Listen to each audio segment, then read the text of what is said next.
Il y a quelque chose de grand que Dieu prépare pour nous. Ce que nous avons à faire, ce que nos parents n'ont pas pu faire. C'est que nous puissions remplir ce qu'ils n'ont pas pu remplir eux. Parce que nous sommes une génération qui doit accomplir ce qu'ils n'ont pas pu. Nous nous dirigeons vers un endroit, vers une destinée. Et cet endroit, c'est celui que Dieu a préparé pour nous et pour nos parents. Mais beaucoup n'ont pas atteint cet endroit. Mais c'est nous que Dieu est en train de diriger vers cet endroit. Nous sommes une génération qui contemple l'accomplissement des promesses. Nous sommes pendant la période de l'accomplissement de toutes choses. Dieu est en train d'accomplir. Nous sommes dans une période où la Bible dit, quand Jésus-Christ, tout a été accompli. Nous sommes dans cette période où tout est accompli. Nous remercions le Seigneur parce que nous sommes de cette génération. La Bible nous dit que nos anciens ont pu regarder cela de loin, mais ils n'ont pas pu bénéficier de cela. Ils ont regardé de loin. Ils ont regardé les promesses, ils ont vu que les promesses étaient loin. Ils se sont dit que cela n'était pas pour eux parce que nous ne sommes que passagers pèlerins sur terre. Jésus a dit aux apôtres, mais vous êtes heureux ou contents parce que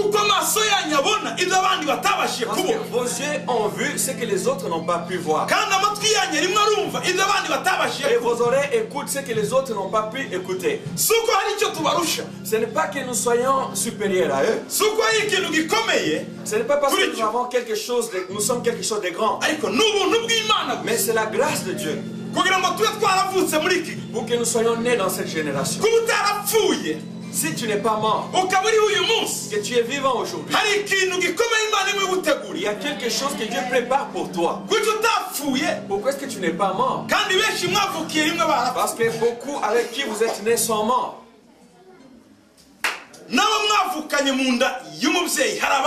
Peut-être même que les frères avec qui vous êtes nés dans la même famille sont morts. Pourquoi est-ce que toi tu n'es pas mort? Est-ce que tu es meilleur? Est-ce que tu as étudié, tu as fait les cours d'anti-mort?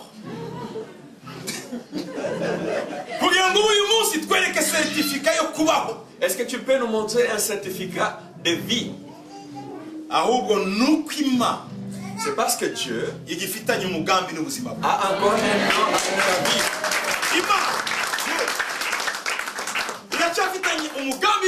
Il a encore un plan avec ta vie.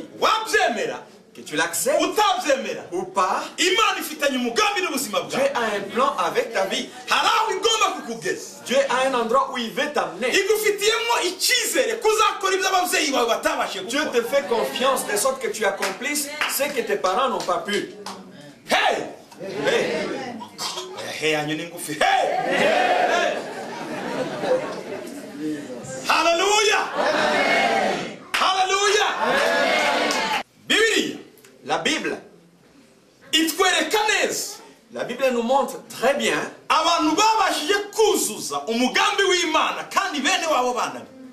des personnes qui ont bien accompli le plan de Dieu alors que leurs frères ont échoué.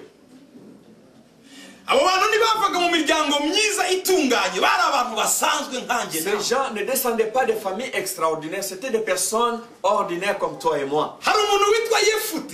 Il y a un homme qui appelait Jephthé.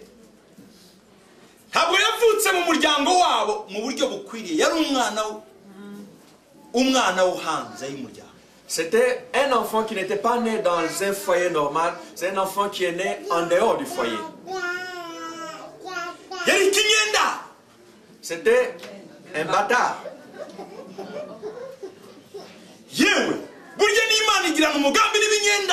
Dieu a aussi un plan avec les bâtards. haruvuga ngo nukuri ngo twibeshe gusa dore inda yinjiye mana yanjye ndabigenza yanda burya nayo Imana ifitanye umugambi nayo. Hey, haleluya. Il y a des moments où nous disons qu'on n'a pas préparé, on n'a pas prévu, mais l'enfant est venu. Mais je vous dis que Dieu a aussi un plan avec cette grossesse d'accident. Ese bandi ko bamenyereye kubaniga bagapfa kutamunize avutse ati Les autres sont mwe ntimwabanize ndavuga babanize. Les autres avortent. Pourquoi est-ce que toi tu n'as pas été avorté ou pourquoi est-ce que toi tu n'avortes pas?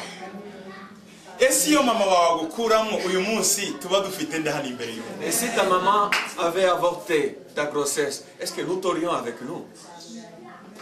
Ariko turagufite kuko umunsi wagiye mu nda ya mama wawe Imana yari ifitanye umugambi. Nous t'avons avec nous parce que le jour où tu as été conçu, Dieu était avec toi. Ntabwo papa wawe na mama wawe bakarikiye ngo uvuke bagiye kubyuka basanga indirimo. Ton père et ta mère n'ont certes pas planifié ta naissance, mais ils ont été surpris aussi. Burya Imana ifitanye umugambi natwe.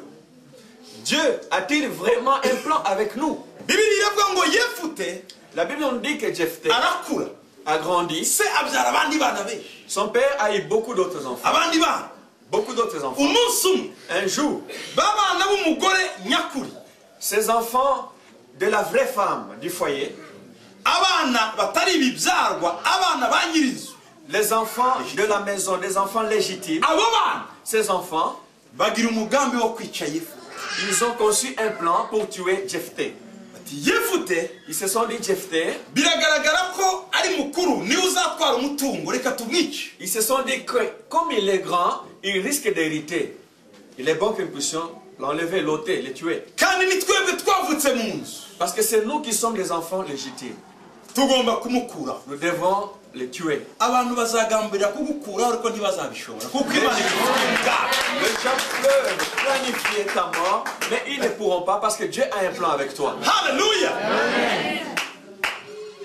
Yewe ntibazagerageza ahubwo baragerageje barananiwe. Ils ne vont pas essayer, d'ailleurs ils ont essayé, mais ils ont échoué.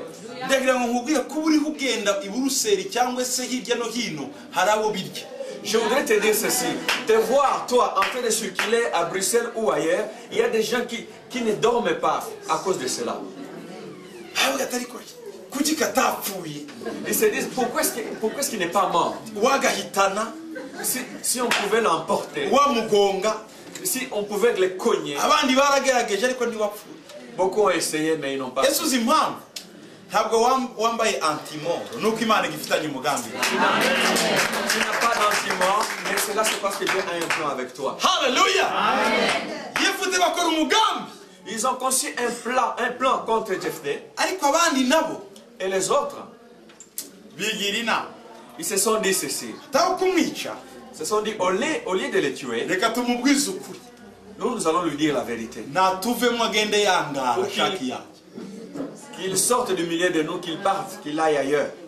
Benshi mwajya hano muhunga. Beaucoup, vous êtes venus comme réfugiés. Muhunga bashaka kubica. Vous avez fui beaucoup de dangers, des personnes qui voulaient vous tuer, Abashaka kubaroga. des personnes qui voulaient vous ensorceler, Ababuze amahoro.